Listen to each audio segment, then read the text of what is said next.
नाशिकचे विद्यमान खासदार हेमंत गोडसे आज जोरदार शक्ती प्रदर्शन करतायत। प्रचार सुरू करण्याचे आदेश मला मुख्यमंत्र्यांनीच दिले आहेत, असं गोडसे एबीपी माझाशी बोलताना म्हणाले। तुम्ही विद्यमान खासदार आहेत, तुम्ही प्रचार सुरू करा, असं शिंदे म्हणाल्याचं गोडसे सांगतायत। त्यांच्या प्रचारामुळे मात्र महायुतीमधल्या अनेक नेत्यांच्या भुवया उंचावलेल्या आहेत। याचं कारण म्हणजे गोडसे यांना अजून अधिकृतरित्या उमेदवारी जाहीर झालेली नाहीये। उलट नाशिकमधून छगन भुजबळ यांना उमेदवारी मिळणार असल्याची जोरदार चर्चा आहे। तरी देखील गोडसे यांनी प्रचार सुरू केलाय। तर हेमंत गोडसेंची बातचीत केलेली आहे आमचे प्रतिनिधी मुकुल कुलकर्णी यांनी। नाशिक लोकसभा मतदारसंघात महायुतीकडून अद्यापही उमेदवाराची घोषणा नाहीये, मात्र शिवसेनेचे खासदार हेमंत गोडसे यांनी आपल्या प्रचाराला देखील सुरुवात केलेली आहे। काळारामाचं दर्शन घेतलं आणि आता हनुमानाच्या दर्शनासाठी ते जात आहेत। आप्पा, 2 दिवसापासून तुम्ही मुंबईत होतात, काय नेमकं ठरलंय 2 दिवसात?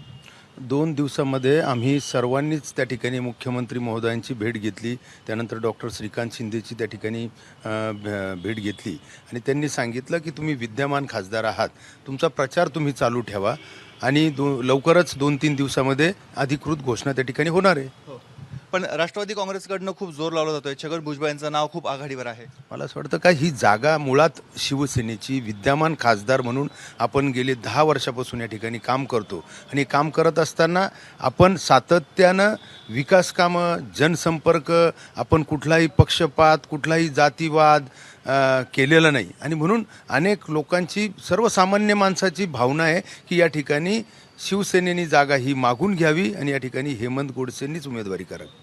पण आपलं मुख्यमंत्र्यांशी थेट बोलणं झालं आहे का? आपल्याला काय आश्वासन देण्यात आलेलं आहे? साहेबांनी सांगितलं की निश्चित यासाठी सकारात्मकपणे आपण सर्व आपली बाजू मांडतोय आणि लवकरच आपल्या शिवसेनेच्या धनुष्यबाणासाठी ही जागा आपण सोडून घेतोय। पहिल्या यादीत तुमचं नाव येणं अपेक्षित होतं, मात्र तसं झालं नाही। मला असं वाटतं का नेमकी त्या काळामध्ये ती चर्चा सुरू होती, परंतु त्यावरती बऱ्यापैकी विषय हा संपलेला असावा असं मला वाटतं आणि म्हणून निश्चित ती जागा लवकरच या ठिकाणी जाहीर होईल असा आपल्याला विश्वास। घोषणा कधीपर्यंत अपेक्षित आहे आपल्या नावाची? मला असं वाटतं सोमवार मंगळवारपर्यंत निश्चित त्याच्या आतच घोषणा अपेक्षित आहे। आणि जी नाराजी आहे, भाजपमधनं देखील अनेक नाराज आहे, सुरुवातीला तुम्हाला विरोध केलेला होता, त्या सर्व नाराजी तुम्ही कसं दूर करणार? मला असं वाटतं का विरोध हा प्रत्येक मतदारसंघामध्ये प्रत्येक पक्ष हा बाजू मांडत असतो की ही जागा आपल्या पक्षाला सुटावी आणि ते साहजिक आहे ज्याच्यात, परंतु आता महायुतीमध्ये ठरत असताना राज्य पातळीवरचे सर्व नेते मंडळींना माहिती आहे आणि प्रत्येकाची गरज म्हणा किंवा प्रत्येकाला मदत ही इतर ठिकाणी देखील इतर पक्षांची लागणार आहे।